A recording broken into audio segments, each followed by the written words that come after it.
Boa tarde para todas. Vou estar aqui. Hoje achei bem bacana que coincide o dia, né? Que é o dia verdadeiro do nascimento de Allan Kardec. Só que ele nasceu em 1804. Então já faz algum tempinho, né? Nasceu e nós estamos aqui usufruindo, aproveitando e sabendo tudo que ele se dedicou nessa vida. É uma palestra homenagem, vamos dizer assim. É claro que não dá para fazer uma homenagem à altura em 15 minutos, 20, mas dá para nós aguçarmos um pouco a nossa vontade de podermos pensar em fazer uma pesquisa, ler um livro a respeito, nos aprofundarmos mais. Eu vejo, revendo aqui para poder estar fazendo a palestra, eu fiquei pensando o quanto a espiritualidade já preparava o espírito do Allan Kardec, que já teve outros nomes, outras encarnações, até nessa que ele se chama Allan, ele é Hippolyte, não é Allan, que a gente vai ver que mais tarde o nome dele é mudado. E a gente vai vendo aqui nessa conversa que nós vamos ter, como que ele já foi sendo preparado para chegar onde chegou. Então todos nós, sempre com essa ideia das nossas reencarnações, e tudo de bom que a gente fizer e aproveitar nessa encarnação, vale a pena o esforço, vale a pena passar pelas barreiras e dificuldades que nós vamos tendo, porque isso nos levará à próxima de uma forma melhor. A gente não perde nada, mas também não perde as coisas ruins que fizemos. Então, esse balanço da gente sempre privilegiar o nosso livre-arbítrio e a nossa atenção com o que nós fazemos, que aqui a gente fala muito de orar e vigiar, como é importante e estruturante. Então, voltando aqui para o nosso aniversariante, ele nasce na França, nasce em Lyon. Ele começa os primeiros estudos dele de pequeno na França mesmo, em Lyon. Ele vem de uma família católica, uma família de advogados, mas ele desde pequeno se interessa mais por filosofia e por ciências. Ele, numa certa idade, ele é mandado para ir para a Suíça para estudar no colégio do importante educador Pestalozzi. Pestalozzi já tinha uma forma de ensino muito avançada para a época, tanto no conteúdo quanto na forma. Ele privilegiava muito a experiência em campo do que era ensinado. Então, se eles estudavam astronomia, as crianças, os jovens iam todos à noite, saíam para a propriedade, que era muito bonita, a escola, eles ficavam internos lá, e iam todos analisar o céu mesmo. Então, em vez de ser constelação, não sei o que, aquela coisa monótona, olha para o céu, olha para a constelação, vai ver as estrelas. A biologia era dada dessa forma também na medida do possível. Então, o que era possível ver num campo onde eles estavam, iam vendo. Então, a experiência era muito importante. E a outra coisa que é fundamental, o afeto. O afeto entre o professor e aluno era algo muito privilegiado, numa época que muitas vezes a gente sabe que a educação era muito rígida e a forma de ter a atenção do aluno era muitas vezes pela repreensão e não pelo carinho e pela compreensão do aluno da importância e desse momento de aprendizado, como faria diferença na vida futura deles.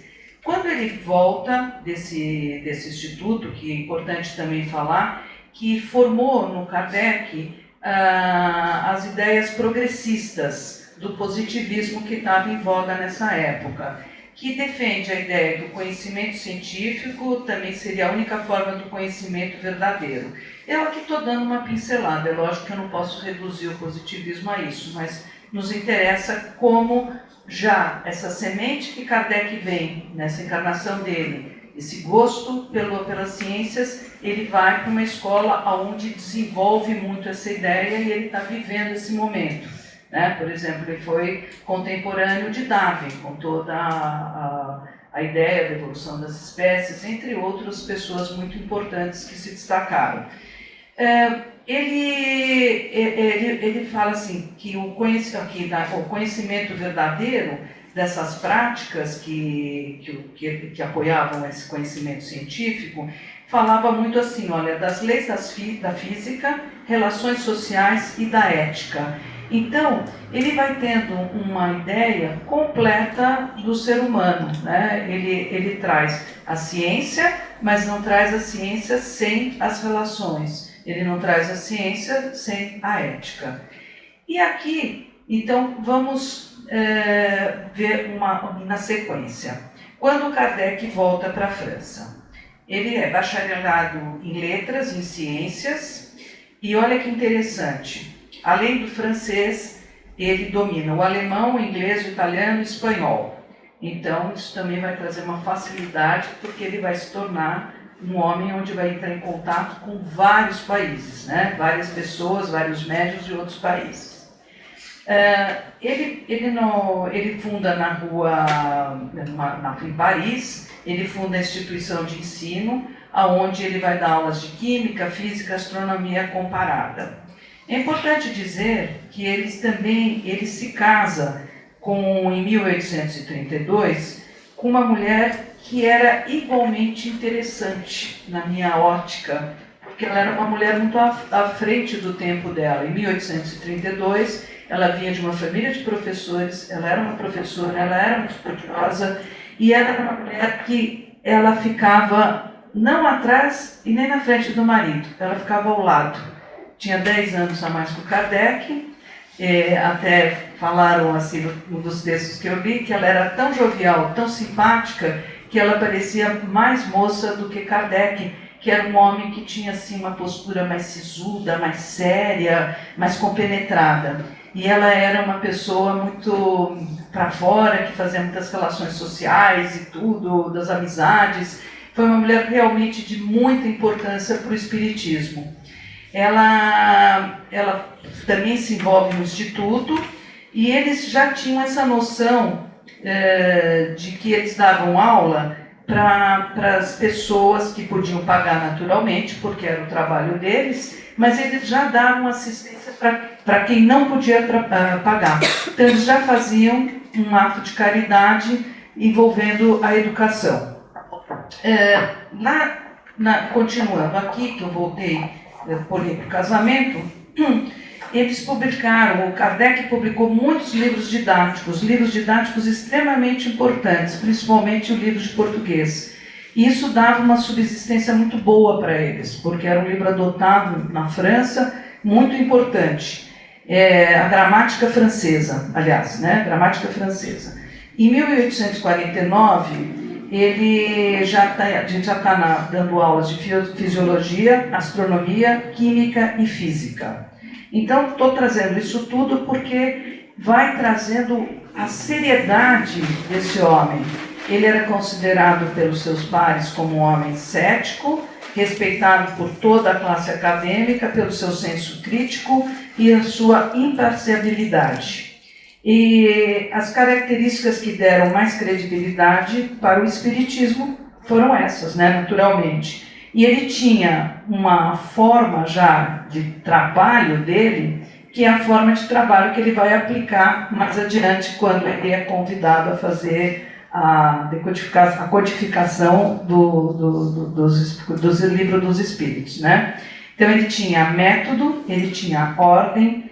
Olha que interessante, ele tinha disciplina mental, objetivo, precisão, nitidez e, muito interessante, simplicidade no vocabulário, que era perfeito, tanto na escrita quanto na fala. Isso é uma característica de um intelectual generoso. O generoso escreve de forma que as pessoas possam entendê-lo, e não privilegiando, às vezes, só os seus colegas que podem entendê-lo. Então, aqui eu estou trazendo esses destaques para fazer essa ideia de como ele estava já sendo preparado desde muito tempo, né? Isso sem, a gente vai ver aqui uma outra encarnação, pelo menos, muito importante. Aqui vamos pensar, daí chega a missão do Kardec, né? Após 50 anos de preparação, né, que estava com 50 anos, acadêmica e moral, Hippolyte seria convocado pela espiritualidade para codificar a doutrina. Em 1854, ele ouve falar das mesas girantes. Não sei se todo mundo aqui já ouviu falar dessas mesas que começaram a ser uma palavra bem antiga, bem da época, uma coqueluche na sociedade parisiense. Eu meio. A sociedade parisiense começou a tratar isso como um programa. Nossa, as mesas se mexem, as mesas sobem, as mesas descem, então convidavam-se, assim, para ir num chá ou num final de tarde, então, vamos falar, servia o chá e tal, suponho, e depois todo mundo pegava e ia ver tal, as tais das mesas subindo, as mesas descendo, tudo. E quem fala para ele, o primeiro, começam a achar, o pessoal que é mais cientista, o Kardec e tudo, ele fala assim, isso aí é fluido magnético, que é uma propriedade da eletricidade, pode perfeitamente atuar sobre corpos inertes e fazer com que eles se movam. Então, ele, por ser cético, ser cientista, ele já traz uma explicação muito lógica, Eu não saberia essa explicação, eu, para mim, acharia de cara que seria espírito, não teria a menor dúvida que seria qualquer outra coisa, Aí o Fortier, que é um estudioso foi um estudioso das teorias também, um médico alemão, ele diz para Kardec, olha, veja bem, as mesas não só se movem, pensam, respondem a perguntas. Aí o cientista fala, bom, se esse cara que eu confio muito, que conhece a teoria do Mesmer, da eletricidade, ele diz que as mesas pensam, um ser inerte pensa, eu vou ter que ir lá começar a ver com outros olhos. E ele começa a frequentar essas reuniões, é convidado para ir nessas casas, de famílias abastadas que estavam recebendo e vendo, e ele, em 1855, diz que ele presencia uma manifestação numa relação de muita confiança do que ele vê, porque era uma senhora que ele confiava muito e o magnetizador era o senhor Carlotti, que ele também era um cientista, era uma pessoa importante na concepção dele, que era uma pessoa confiável. Então, palavras ditas, segundo pesquisei, que Kardec fala, a honradez da médium, senhora Roger, a dignidade do magnetizador, Sr. Carlotti, me converti à escola do espiritualista. E eu tinha dado um avanço para a verdade. Então, ele realmente fica acreditando nessa possibilidade que ele ainda não entende muito bem, mas que ele dá como certo. Aí ele tem uma missão. Antes de chegar na missão, nós vamos sair da França, vamos para a África agora. Na África existia uma família, vivia lá uma família chamada Baldin. Essa família tinha o pai, tinha a mãe e 2 filhas. Essas 2 filhas, Caroline e Juliette, eles moravam na Ilha da Reunião, na África. Eles já faziam reuniões mediúnicas em casa. Eram dirigidas por um espírito chamado Zéfiro. Zéfiro é um vento, que se apresentou como guia espiritual para essa família. Aí as mensagens eram psicografadas indiretamente pelas meninas, e a mãe também participava fazendo essa psicografia. E aí como é que eles faziam? Eles utilizavam um lápis que era feito de pedra, preso numa cestinha de vime, e essa cestinha só era assim, a mão ficava em cima, a mão das meninas, E a cestinha ia escrevendo numa ardósia. Então tinha as perguntas e vinham as respostas escritas. E como foi dito, que eu li várias vezes, que não tinha como ter uma interferência nessa escrita das médiuns, porque elas só apoiavam a mão, iam fazendo, e a cestinha, o lápis ia mexendo. Aí, um dia, esse Zéfiro previu para a família que eles precisavam mudar para Paris. E o dono da casa, o pai, fala, Zéfiro, pera lá, aqui estão meus negócios, estou super bem, era uma família muito rica e não sei o quê. Ele falou, mas você vai ter que mudar. Você vai ver que você vai ter que mudar. E eu tenho que me mudar. Eu vou ter que deixar vocês, eu vou ter que me mudar. Eu preciso ir para Paris para encontrar um velho amigo meu. Eu preciso ir. E aí, ali num outro lugar, que eu achei até engraçado, que ele também acrescentou. E lá as meninas vão casar. E eu não sei qual que pegou mais de todos os argumentos do espírito, porque numa época que era importante, né? Nós estamos falando do século XIX, e só sei que foram embora. E os negócios do senhor, ele deram problema, deu problema com o governo, com não sei o quê, ele realmente teve que mudar. Tinha que mudar, tinha que sair de lá e mudou. Chegando em Paris, ele começa a fazer na sua nova residência as mesmas experiências espirituais com o Zéfiro e tudo. E um dia Kardec é convidado para participar. E ele está lá, está observando, vendo o que vai acontecer e tal, toda aquela coisa, e aparece o Zéfiro e fala, salve Allan Kardec, salve irmão, salve, estou aqui, E daí o Kardec olha para trás, ele não é Kardec, né? E ele fala, é você mesmo, vem aqui e tal, né? Aí ele conta para Kardec que eles foram colegas, amigos, né? Muito próximos, porque os dois foram druidas na Gália. Isso ainda na época do Império Romano, antes de Cristo. E o druida era uma figura muito importante dentro dessa sociedade, dessas aldeias. Para quem lia Asterix, sabe dos druidas, né? Que tinha, a Flávia sabe, né? Tinha o druida, tinha o Asterix. Não, o druida é a referência dentro da aldeia. É aquele que vai resolver os conflitos, que aconselha. Mas o mais interessante para nós, que os druidas já eram muito evoluídos.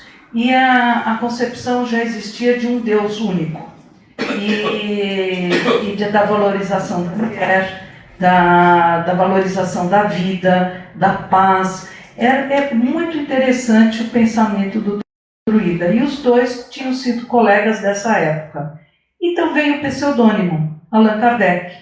Quando vem esse pseudônimo, teve também uma função importante, porque o Kardec, como um pedagogo, e entrando nessa linha, no país católico, sobre espíritos, conversa com espíritos e tudo mais, na Igreja Católica isso era alto pecado, né? Era uma coisa muito complicada, onde ele poderia vir se complicar também no seu trabalho, na sua vida pessoal. Não foi tudo um mar de rosas, a própria espiritualidade avisou quando ele aceita a missão, porque aí o Zéfiro fala. Depois ele vai também ser acompanhado do Espírito da Verdade, que não diz o nome, mas fala para ele de que se ele está preparado, porque ele vai ter muitas adversidades nessa escolha.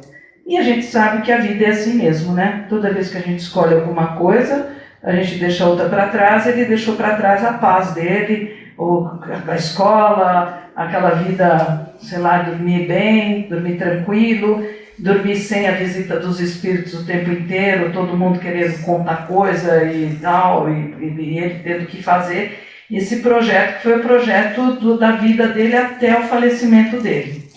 E então, ele vai, como ele recebe essa missão de poder fazer esse entendimento do lado de lá para o lado de cá, ele precisa de médiuns para fazer isso. E as médiuns, primeiro são essas duas meninas que estavam na África, e mais uma outra menina muito importante também, que é da família, é a Ruth, que é da família Japete. Então, é o mesmo método da escrita, que vem primeiro para quando ela estava comunicando, depois as meninas estão fazendo a psicografia mesmo direta, né? Recebem e escrevem. E o Kardec tem essa missão, num primeiro momento, de selecionar 500 perguntas. E uma coisa que aqui a gente tanto insiste na qualidade dos nossos pensamentos e dos nossos hábitos, da forma de ser, ele percebe, por exemplo...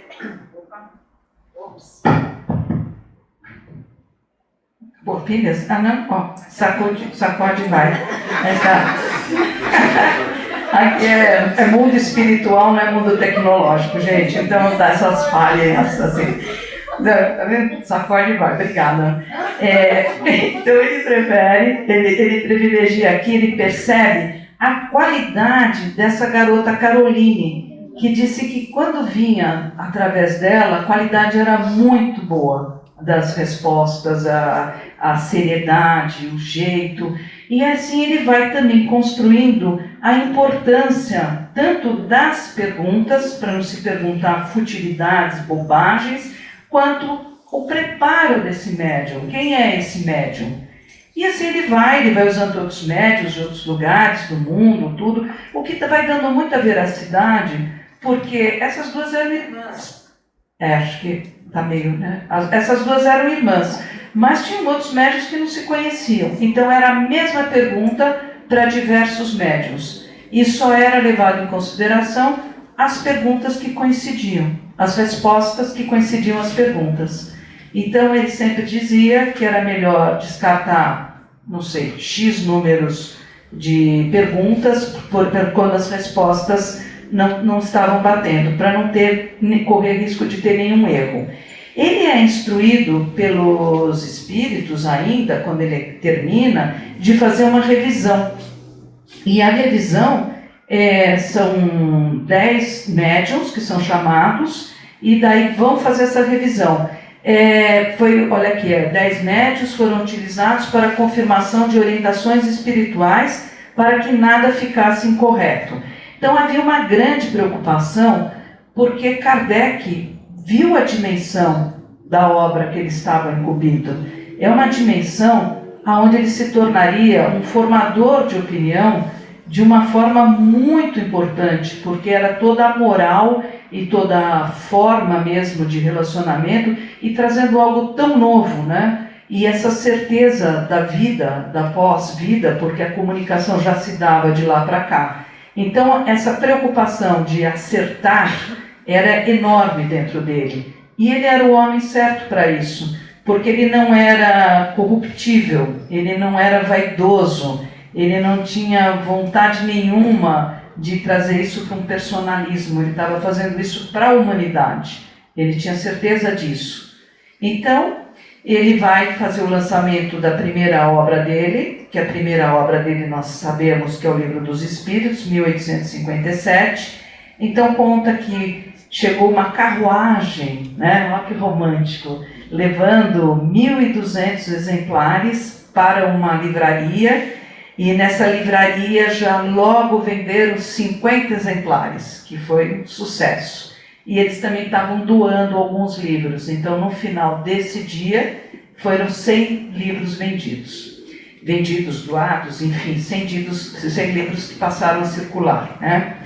E à noite eles foram comemorar, um grupo pequeno, na casa de amigos, né? Na casa deles, aliás, dos Kardecs com amigos, né? E olha que interessante, quem recebe, uma das médiuns que também trabalhava com esse grupo, que era uma jovem também, a irmã Stufo, que a gente vê os livros aqui, que a gente tanto fala dela. A irmã foi fundamental também para esse trabalho. E ela recebe uma mensagem de São Luís. E aí ela fala assim, no finalzinho, é um pouco longa a mensagem, eu peguei a última parte, que fala assim, o São Luís passa essa mensagem a respeito do livro, do que está acontecendo, esse movimento todo, e diz, empreguemos somente as armas dos cavaleiros da verdade. E as armas são humildade, prudência, tolerância e persistência.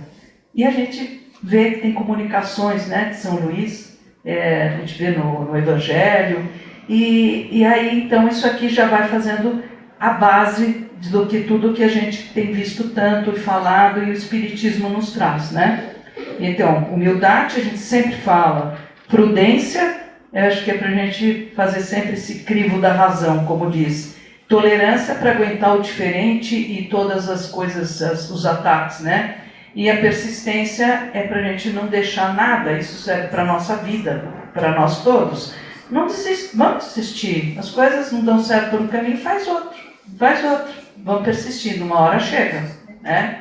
E daí, então, o conhecimento basilar do Espiritismo, nós temos 5 obras de Kardec. É o Livro dos Espíritos, em 1857, Livro dos Médios, 1861, Evangelho segundo o Espiritismo, 1864, Céu e Inferno, 1865, e a Gênese, não marquei o ano, não posso falar, não me lembro. Então, esses livros são livros que nós, aqui nos nossos cursos, nós vemos, esses livros. Nós temos uma biblioteca aqui, para quem tiver curiosidade de começar por algum deles. É sempre muito importante a gente aliar o estudo para aumentar nosso conhecimento e nós podermos fazer realmente, vamos dizer, uma fé raciocinada, que aqui sempre diz que não é para a gente aceitar nada que não seja compreendido, né? A gente tem que ir em busca da compreensão. E isso é muito individual, cada um de nós vai descobrindo. E daí, nós vamos ter, já vou ter que pular agora para o falecimento do Kardec, porque já são 2h quase 35, porque isso aqui tem muito assunto, né? Podemos falar um bom tempo. Mas, não, nós temos os trabalhos todos, né? O pessoal tem o que fazer de trabalho, né? Então, aqui eu coloquei como uma passagem. Ele falece cedo, o Kardec, antes de completar 65 anos, né? Talvez para a época dele não fosse tão cedo, mas para nós realmente é cedo, né? Eu, pelo menos, prefiro pensar assim, né? Atualmente, tá super cedo, né? Nossa, um bebê, morreu um bebê. Mas e morreu em 1869, né? Então ele teve 15 anos para fazer isso tudo. Gente, vocês viram quantos livros eu falei? E os anos, ó, de 57 para 61, 4 anos, daí 3 anos, daí 1 ano. E o que a gente não sabe, que eu não sei, o da Gênese. Então, imagine, a vida dele tornou-se isso. Tornou fazer esses livros, essa comunicação, e com esse critério, dessa checagem. Então eu fico imaginando o que foi a vida desses homens nesses 15 anos. Uma gratificação enorme, mas muito esforço, né? Físico, mental, uma dedicação assim que é para a gente falar, puxa, que exemplo, né? Que exemplo. E ele morre de aneurisma. Ele, nessa época da morte dele, já estima-se que já teria 8 milhões de adeptos ao Espiritismo pelo mundo.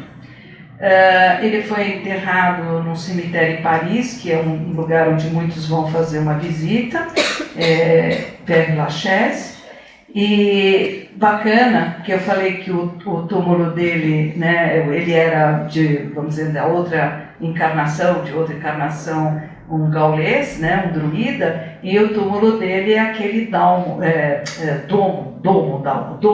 né, que é 2 colunas, 4 colunas, uma pedra em cima, é algo assim que vale a pena dar uma olhadinha, que é muito interessante. E teve uma comoção, foi uma coisa muito, que assim, muitas pessoas foram participar para se despedir dele, porque ele era um cientista, ele era um professor, ele era muitas coisas, além de ser um espírita que fundou o Instituto do Espiritismo, os livros e tudo. Então, uma pessoa de fato muito querida, muito reconhecida. A esposa dele, então, também estava lá, porque ela sobreviveu a ele. Depois ela foi muito importante para continuarem o movimento espírita. Ela abraçou a causa e honrou o nome, o projeto, até o fim da vida dela. Ela foi mulher fantástica. E aqui eu trouxe, lógico que teve vários discursos, tem um que eu sei que disseram assim nas minhas coisas que eu li, que foi um dos mais comoventes, uma coisa longa. Eu vou destacar, vou pedir permissão aqui para ler só o finalzinho, que eu achei muito bonito. É o Flammarion, que foi um astrônomo francês, um escritor, e também escreveu muitos livros espíritas. Então, no final de toda a fala dele, todo o discurso de homenagem ao querido amigo Kardec, ele diz assim: voltaste a esse mundo de onde viemos e colhes o fruto de teus estudos terrestres. Aos nossos pés dorme o teu envoltório, extinguiu-se o teu cérebro, fecharam-se-te os olhos para não abrirem. Não mais ouvida será a tua palavra. Sabemos que todo haveremos de mergulhar neste último sono, de volver a essa mesma inércia, a esse mesmo pó. Mas não é nesse envoltório que pomos a nossa glória e a nossa esperança. Tomba o corpo, a alma permanece e retorna ao espaço. Vamos nos encontrar num mundo melhor e num céu imenso, onde usaremos das nossas mais preciosas faculdades, onde continuaremos os estudos, para cujo desenvolvimento a terra é teatro por demais acanhado. É-nos mais grato saber essa verdade do que acreditar que jazes todo inteiro, sem a alma. E a imortalidade é a luz da vida, como este refulgente sol é a luz da natureza. Até a vista, meu caro Allan Kardec. Até a vista. Obrigada.